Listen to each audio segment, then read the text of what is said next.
Nós estamos aqui como Igreja Memorial Batista em Brasília e a Faculdade Teológica Batista também em Brasília. Estamos hoje recebendo o nosso querido diretor executivo da Junta de Missões Mundiais, o pastor João Marcos. Seja bem-vindo, pastor João Marcos. Olha, muito obrigado, pastor Davi. É um prazer mais uma vez estar aqui com vocês da Memorial e agora podendo falar também aos alunos da faculdade.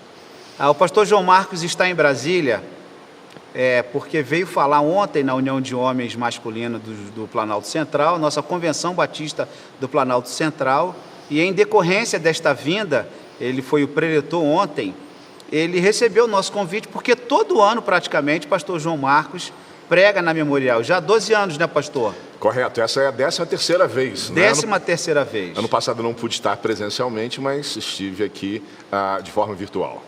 É uma alegria recebê-lo aqui, pastor, para conversarmos, inclusive, sobre esse momento que os batistas brasileiros estão ajudando, apoiando na guerra da Rússia com a Ucrânia. Eu gostaria, antes de nós entrarmos neste assunto, pastor João Marcos, como que está a obra batista no mundo? Queria que o irmão fizesse, em rápidas palavras, um panorama sobre as ações da nossa Junta de Missões Mundiais nas obras que têm sido realizadas. Certo. Nós temos experimentado um crescimento grande, essa é uma coisa muito interessante, porque no meio da pandemia, ainda assim, nós temos tido crescimento.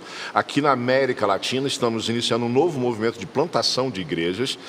Na Europa, estamos começando a enviar novamente missionários para aquele continente, para termos mais trabalho, sendo que a questão da Ucrânia ela é crucial, nós precisamos que haja paz, porque a Ucrânia é a base para envio de missionários para toda a Europa. Só nos últimos 5 anos, a Ucrânia enviou 600 missionários para a Rússia. Então, para os irmãos terem uma ideia do que é isso. Na África, estamos focados também na plantação de igreja e no desenvolvimento comunitário. Temos muitos projetos ali. Mas o nosso foco principal é a chamada Janela 1040. E nós estamos plantando igrejas ali. Ano passado, por causa da pandemia, nós não conseguimos plantar um grande número de igrejas, foram apenas 171. É muito grande para a grande maioria das organizações. Mas nós temos condição de plantar bem mais. Antes da pandemia, estávamos plantando 500, mas com a dificuldade de você não poder fazer reuniões maiores, ano passado nós chegamos a esse número. Então o trabalho tem crescido, tem se desenvolvido e é muito bom ver o que Deus está fazendo no mundo. Pastor João Marcos, a Convenção Batista Brasileira em Vitória este ano, através da Junta de Missões Mundiais, lançou a campanha 2022 Viva a Compaixão. Eu estive lá juntamente com outros membros da Igreja Memorial e os batistas ali participando desta convenção. Foi lançada a campanha e como que está a campanha hoje, 2022, Viva a Compaixão? Então, essa campanha, ela tem o propósito de fazer com que cada batista, ou mesmo cada pessoa que tenha contato com ela, perceba a necessidade de mudarmos a nossa forma de viver. É necessário expressarmos a compaixão nos nossos relacionamentos, expressarmos a compaixão através das nossas ações. Jesus foi muito claramente compassivo. A Bíblia é muito clara também ao dizer que Deus espera de nós misericórdia, ou seja, compaixão. Ele quer obediência e compaixão e não sacrifícios. Ele não quer que sigamos simplesmente regras, mas que nós vivamos a compaixão. As pessoas têm respondido de forma muito boa. Nós temos várias pessoas ofertando, várias pessoas se decidindo a ir ao campo. Não temos ainda a possibilidade de enviar essas pessoas, mas estamos preparando a oportunidade para fazer isso. As igrejas receberam, na sua grande maioria, receberam o material. Hoje ele está disponível na internet. E a ideia do Viver a Compaixão é a ênfase no ser. Nós precisamos cuidar daquilo que somos. Nós precisamos mudar as nossas atitudes internas para que então as ações reflitam aquilo que nós somos internamente, porque nós somos chamados a ser semelhantes a Jesus Cristo, aquele que é compassivo por excelência. O irmão esteve agora recentemente na Polônia, que faz fronteira com a região do conflito, a Rússia com a Ucrânia. O irmão esteve na Polônia trabalhando, recebendo os donativos, articulando de alguma maneira, coordenando as atividades missionários naquela área. Pastor, como foi essa experiência nessa região de conflito? Fale um pouquinho para nós. Pastor Davi, a Ucrânia, como eu disse, é muito importante para a evangelização da Europa e da Ásia Central. Nós temos na Ucrânia já uma história desde a década de 90. Então nós temos aí cerca de 30 anos na Ucrânia. E eram 16 missionários, 16 missionários baseados, sendo que 3 deles estudaram aqui no Brasil, o Anatoly Lubomir e a esposa do Lubomir, a Natasha. Os 3 falam português fluentemente. Então nós tínhamos antes da guerra uma ação interna na Polônia, com 14 desses missionários agindo internamente e um outro agindo nos países de fala russa, e mesmo alguns países não de fala russa, mas que há presença de pessoas de fala russa. E a partir dali nós alcançamos vários países. Estávamos felizes trabalhando para que tudo acontecesse quando começaram os sinais de guerra. Isso foi algo preocupante. Nós imediatamente comunicamos aos missionários que eles deveriam seguir o nosso protocolo de emergência. A junta tem um protocolo para essas situações, mas eu preciso dizer que eles não seguiram direito. Eles não acreditavam que haveria guerra, eles não esperavam que houvesse uma atitude como essa de uma agressão. Então eles seguiram o protocolo, mas não conseguiram completamente. Mas ainda assim, graças a Deus, todos eles estão em segurança. E não apenas eles, mas também os seus familiares. Isso forma um grupo de 35 pessoas. É proibido as pessoas, os homens, de 18 a 60 anos, de se ausentarem da Ucrânia. Mas o pastor Anatoly, ele é pai de uma criança adotiva. E a lei que proíbe a saída de pessoas de 18 a 60 anos prevê a exceção para pais de crianças adotivas. E ele orou e entendeu que ele deveria sair, foi uma decisão difícil, mas para articular de fora para dentro a nossa ação na Ucrânia. Hoje, o que nós estamos fazendo ali? Nós temos ações dentro da Ucrânia e fora da Ucrânia. Vamos começar por dentro da Ucrânia. Dentro da Ucrânia, o que nós estamos fazendo? Nós estamos transformando os trabalhos que nós tínhamos dentro da Ucrânia, que nós já tínhamos, que ainda continuamos a ter, em centros de recepção de refugiados. Nas cidades onde há bombardeio, como Kharkiv, ou Kharkiv, como quiserem, não há como mais receber as pessoas, porque prédios ao redor do templo foram bombardeados. Então, o risco é muito grande. O que a igreja está fazendo, liderada pelo nosso missionário ali, o Denis, ela está servindo alimento para as pessoas que estão vivendo no metrô. As pessoas estão se escondendo no metrô. Então, a igreja prepara a comida, desce, fornece esse alimento e dá às pessoas também a mensagem do Evangelho. Ora com elas, aconselha, conforta, consola. Já em Ternopil, a igreja, a Ternopil fica a 500 quilômetros de Kiev, na direção da fronteira com a Polônia. É uma cidade antes de Lviv, que é a maior cidade daquela região. Sim.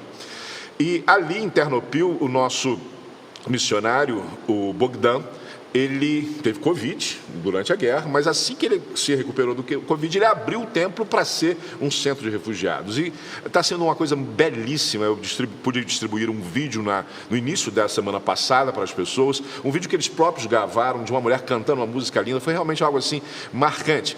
E é muito interessante porque numa época de guerra você fica preocupado com o que vai faltar. É natural que as pessoas se preocupem. Será que eu vou ter uma crise de abastecimento? Sim. E eles estão dividindo tudo. Eles não estão preocupados com amanhã, eles estão preocupados em ser compassivos, em receber essas pessoas. O resultado é que nós temos pessoas que estão se convertendo. É isso que eu ia perguntar, pastor João Marcos. A ação missionária, ela tem provocado esse resultado, os não crentes ou os não cristãos que têm percebido e têm sofrido esta ação positiva, vamos dizer assim. Sim, muitas pessoas têm tido a oportunidade de pensar em Deus e, ao serem acolhidas numa igreja, elas obviamente estão mais abertas a ouvir sobre a mensagem do Evangelho. Então é uma oportunidade, é uma coisa lamentável a guerra, mas a verdade é que é uma oportunidade às vezes para as pessoas pararem. Dentro da Ucrânia, nós estamos mandando alimentos para a Ucrânia, quando falar sobre fora, a gente distribui os alimentos, não só alimentos, mas também distribuímos outros, elementos, como colchões, remédios, esse tipo de coisa, para vários lugares, principalmente a região de Kiev. E esses carros são furgões, nós inclusive compramos um furgão, porque isso é um pool de agências que está trabalhando. Esses furgões, eles vão lotados, pastor, lotados de material, e voltam lotados de gente. Então as pessoas perguntaram, por que o senhor não entrou na Ucrânia? Eu falei, eu não entrei na Ucrânia porque no meu lugar, o lugar que eu iria, deixaria de ir alimentos e outras coisas. E na volta seria menos uma pessoa para sair. Estamos trabalhando também com os orfanatos lá dentro. Na semana que eu estava lá, nós conseguimos tirar 50 crianças e elas estavam, quando eu estava lá, nós recebemos a notícia que eles estavam em segurança na Alemanha. Mas para fazer isso é toda uma operação pesada, porque você não tira 50 crianças assim, você precisa de adultos. Como se é um orfanato, não tem. Então, o que aquela igreja fez, que também é pastoreado pelos nossos missionários, eles pegaram várias famílias e as mulheres com os filhos foram e os homens ficaram. A notícia triste é que quando nós soubemos da chegada daquelas crianças na Alemanha, passada uma ou 2 horas, nós recebemos a notícia que o marido de uma dessas mulheres que foi, estava em Mariupol e foi atingido por uma daquelas bombas e veio a morrer. Então, nós estamos dizendo, nós mandamos 50 órfãos e chegaram 52. Mas ontem nós conseguimos remover 70 crianças de um orfanato ali na região de Kiev, região bombardeada, para a cidade de Lviv, que é a base. Então, nós estamos trabalhando ali dentro basicamente dessa forma. Centro de refugiados, distribuição de alimentos e acolhimento das pessoas que estão em situação de risco. Agora, na sua percepção, pastor, o irmão falou de crianças dos orfanatos. Os idosos também vivendo situação difícil, Sim. né?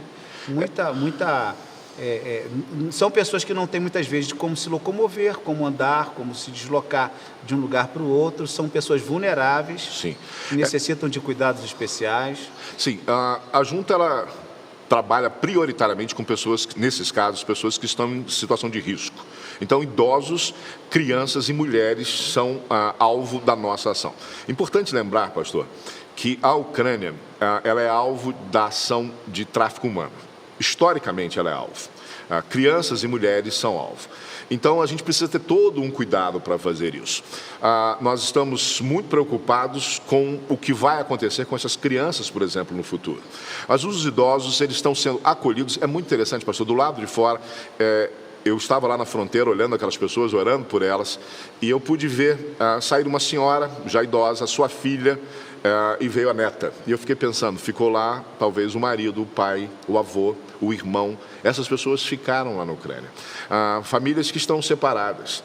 Isso é algo assim que entristece muito. Nós vivemos isso na Segunda Guerra Mundial, essa crise dos refugiados, né, pastor? E tantas guerras também que surgem, essa separação, irmãos dos pais, os filhos dos pais. Alguns nunca mais se veem. Eu estive em Moçambique algumas vezes e uma delas eu conversei com um jovem e ele disse, eu não sei se meus pais estão vivos, eu não sei se meus irmãos estão vivos, porque eu já voltei ao lugar onde eu estava, onde eu vivia, mas a verdade é que eles não estavam lá, eu não sei se eles morreram e onde foram enterrados, se morreram. Sim. Ou se mudaram. A guerra é algo terrível.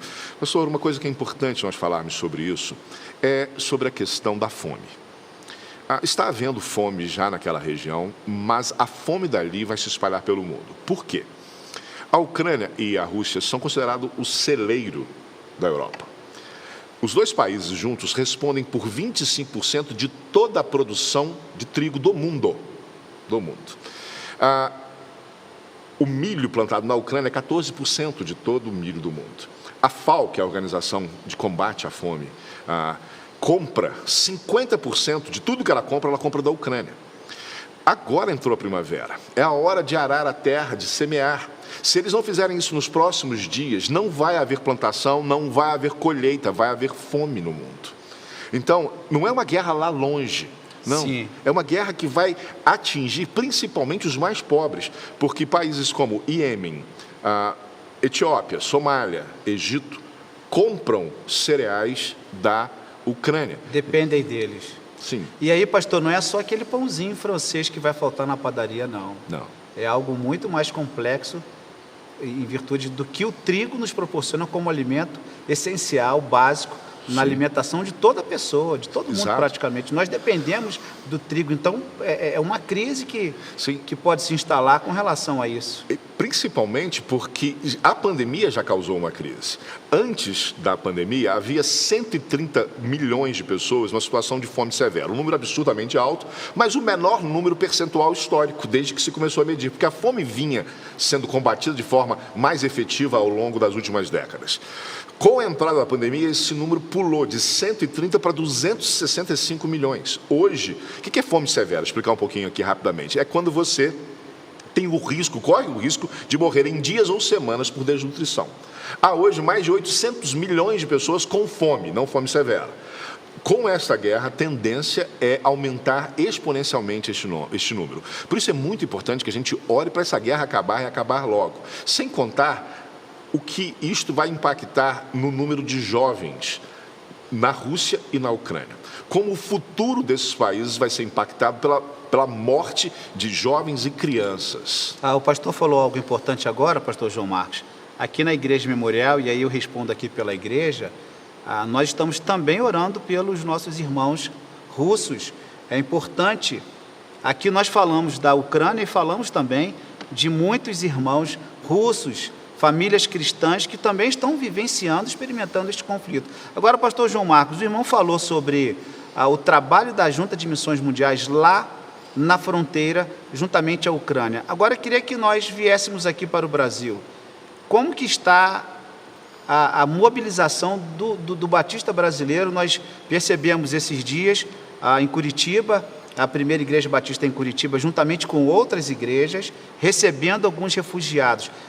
Tem acontecido isso? Como que está a mobilização do povo batista brasileiro com relação a essa questão? Olha, a gente sabia que um dia iam chegar refugiados aqui, porque o número é enorme, né? Já são quase 4 milhões. A última vez que eu olhei eram 3 milhões e 700 e alguma coisa. Então deve estar beirando aí os 4 milhões de refugiados. E no Brasil haviam chegado cerca de 1.300 a última vez que eu olhei também. Chegaram, a primeira de Curitiba acolheu e encaminhou para o interior, e agora vão chegar mais 200 ainda nas próximas semanas. Então, cada vez mais nós vamos recebê-los aqui. E é uma oportunidade para nós expressarmos o amor de Deus. As igrejas precisam estar abertas a esta possibilidade. Notadamente, as igrejas do Paraná têm se mobilizado, porque o Paraná tem uma colônia grande de ucranianos. Há 14 cidades no interior do Paraná em que há presença forte de ucranianos. Então, prioritariamente, as pessoas estão sendo encaminhadas para lá. Mas é, sem dúvida alguma, um dos maiores números. Só para os irmãos terem ideia, havia 82 milhões de refugiados, um número absurdo. Só que agora está se falando em pelo menos 5 milhões que vão ter, talvez até um número maior se a guerra continuar. Ou seja, se for 5 milhões, é mais de 5% de incremento no número de refugiados de uma hora para outra. Uma grande leva. E pode ser, se essa guerra não acabar logo, pode ser que esse número aconteça de forma ainda maior. E aí, acabando a guerra, pastor, vem o processo de reconstrução da cidade. Sim, a reconstrução de tudo vai depender de qual vai ser, inclusive, o resultado da guerra. Das cidades, melhor dizendo, Exato. do país, né? Vai depender, inclusive, da situação de como a guerra se resolver, né? Porque se a guerra acabar com uma vitória russa, temos que deixar bem claro que ela não vai acabar, porque vai haver guerrilhas, vai haver esse tipo de coisa, infelizmente. Não estou tomando partido, estou só analisando o que vai acontecer. Mas digamos que haja paz, que haja tranquilidade. Há toda uma ideia de reconstrução, mas aí eu quero abordar, pastor, a reconstrução mais importante, a reconstrução do perdão. Porque sem perdão não vai se resolver nada. É preciso reconstruir a infraestrutura, é preciso reconstruir tudo aquilo que foi destruído, é preciso plantar de novo, mas é fundamental produzir perdão. Eu já estou há algumas semanas, desde que estive lá, convidando as pessoas para visitarem a Ucrânia e a Rússia quando houver paz, para juntos nós orarmos a fronteira entre Ucrânia e Rússia, para pensarmos na paz. E foi muito interessante porque o nosso missionário, com quem eu falei isso, ele ficou olhando para mim e falando assim: pastor, só o senhor, né? Porque falar de paz agora é uma coisa, mas falar de perdão é uma coisa mais forte. Mas é o que nós precisamos fazer. Nós precisamos já começar a pregar a necessidade do perdão. Precisamos fazer com que isso aconteça. Porque os nossos missionários têm um grande relacionamento com os missionários da Rússia. E precisa haver esse perdão. Nenhum deles pegou em arma e atacou o outro, mas a verdade é que a mágoa com o povo do outro atrapalha os relacionamentos. E nós, como cristãos, não temos qualquer possibilidade a não ser a de perdoar. Perdão não é uma opção, perdão é obrigação para cristão. E ainda que haja cessação do conflito, as marcas ficarão. E como que isso se dará? Importante agora o papel da igreja, do missionário, o perdão, a mobilização dos missionários, das igrejas que ali estão trabalhando, juntamente ao povo, porque senão, pastor, todos nós sabemos, irá comprometer as relações futuras. Serão problemas não resolvidos. Cessa a guerra, cessa a arma, mas ficará o clima hostil entre as nações, e não apenas entre eles, mas nos conflitos em geral, nós sabemos disso, né, pastor? Sim. O irmão falou, então, dessa participação brasileira, que nós temos percebido, a mobilização dos batistas brasileiros. Eu gostaria, pastor, de chegar ao nosso bloco final, fazendo um bate-bola com o irmão, se o irmão permitir, tá certo? Algumas Sim. perguntas que eu farei para o irmão, de maneira sintética, respondendo essas perguntas. A primeira delas, e eu já faço isso com certa tristeza, porque eu já soube que há muita divergência nesta área com aquele que entrevista o irmão. O seu time do coração, pastor João Marcos? Então, eu tinha mais ou menos uns 8 anos quando eu decidi que ia torcer por 2 times de futebol, os 2 melhores, né? Fluminense e Palmeiras. E hoje eu torço, na verdade, por vários times no mundo, porque eu sou de missões mundiais, então eu tenho vários times. As pessoas, como é que pode? Você não pode amar mais de um time? Eu falo, amar só a um Deus e só a uma mulher, a minha esposa. Mas time você pode ter quantos você quiser. E aí, pastor, mais uma vez, o senhor é meu vice 2 vezes. Pastor João Marcos, ontem eu entrevistei o pastor Irlande Pereira de Azevedo, que foi nosso conferencista da Assembleia Convencional aqui em Brasília, pregou hoje na Memorial, e eu fiz esta mesma pergunta e ele deu a mesma resposta. É uma questão de bom gosto.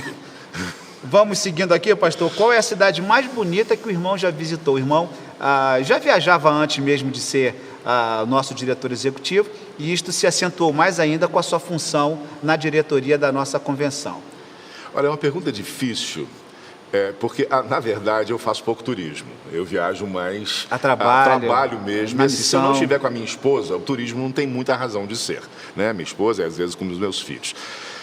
Geograficamente, beleza, eu acho que Cidade do Cabo é uma das cidades mais bonitas que eu conheci. A água é muito fria, mas é muito bela. Mas eu confesso a vocês que eu gosto muito do Rio de Janeiro. Eu acho uma das cidades mais bonitas do mundo. Então eu sempre gosto de voltar para casa. Sim, o Rio de Janeiro, nosso Rio de Janeiro. A comida que mais aprecia, pastor? Olha, eu não sou gordo à toa, né? Então eu gosto de comer. Mas assim, eu vou ficar aí no churrasco, eu sou um grande apreciador. Gosta de uma carne, né, pastor? Sim, não estou na carne, mas não gosto está, dela. Mas anda muito comendo carne, pastor. Um dos autores ou escritores que o irmão gosta e aprecia? Olha, C.S. Lewis foi muito importante na minha visão de luta, né, no sentido de luta espiritual. O C.S. Lewis foi uma pessoa que me marcou e que eu passei para os meus filhos esses ensinamentos, através não apenas das Contas de Nárnia, mas dos seus livros de filosofia, né, tudo isso. Eu creio que ele talvez tenha sido o autor assim, que mais me influenciou, juntamente com Dietrich Bonhoeffer. Sim, o irmão cita Dietrich, já falando sobre o seu autor preferido. Sim. E o livro preferido do irmão. Então, na minha infância, o livro que mais me marcou, eu só tive contato com C.S. Lewis na minha adolescência, então na minha infância, o livro que mais me marcou foi O Peregrino, de John Bunyan. Aquele livro eu decorei praticamente, é um livro fantástico, realmente assim, algo marcante para uma criança ler. Precisaríamos retomar esta leitura, né, pastor? Sim. Eu também li na minha juventude. Ele, durante muito tempo, foi o livro mais vendido depois da Bíblia ao longo da história, não sei como é hoje. Já na adolescência ali, C.S. Lewis foi marcante, então toda a obra de Nárnia, por exemplo. E no início do meu seminário, o livro discipulado de Dietrich Bonhoeffer foi um tapa no meu rosto, no sentido de graça barata, de entender aquilo e tentar levar a vida mais a sério com Deus foi algo fundamental para mim. Pastor, a última pergunta, o seu estilo musical? Olha, eu também sou eclético nisso. Eu venho de uma família de músicos, né? Todo mundo lá em casa, exceto meu pai, tocava piano. Eu tive que aprender um pouco de piano, não toco mais nada hoje. Mas eu gosto praticamente de tudo, exceto de coisas... hoje eu estou ficando velho, né? Estou com 56 anos. Quando começa a ficar muito alto, eu já começo a não gostar tanto. Mas eu vou te dizer que eu gosto de algo talvez mais para o pop.